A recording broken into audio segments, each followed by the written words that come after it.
ప్రియులారా, మనం గత కొంతకాలంగా యేసుక్రీస్తు యొక్క బహిరంగ రాకడ మరియు రహస్య రాకడ గురించి మనం అనేక విషయాలు తెలుసుకుంటూ వచ్చాం.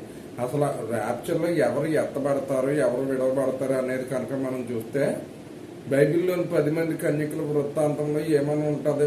కన్యకులు అంటేనే ప్రదానం చేయబడిన వాళ్ళు, అంటే అందరూ రక్షణ పొందిన వాళ్లే. కాకపోతే కొందరు విడవబడ్డారు, కొందరు ఎత్తబడ్డారు.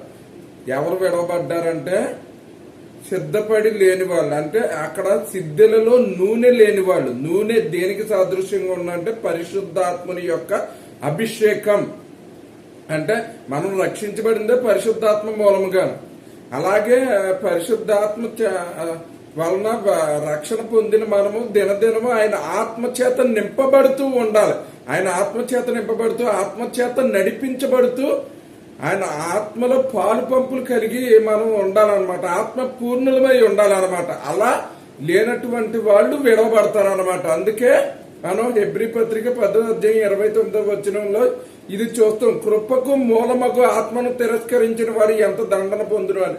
అంటే ఆత్మ చేత నింపబడి, ఆత్మ చేత నడిపించబడితే, ఆత్మ ప్రేరేపణలకు లోబడి ఆత్మ నడిపించిన రీతిగా ఎవరైతే నడిపించబడతారో వాళ్లే ఎత్తబడతారు, మిగిలిన వాళ్ళు విడవబడతారు అనేటువంటి సత్యాన్ని మీరు గమనించుకోవాలని ప్రభువు నామన మిమ్మల్ని అందరినీ కోరుతున్నాను. దేవుడు తన పరిశుద్ధ వాక్యమును దీవించును గాక.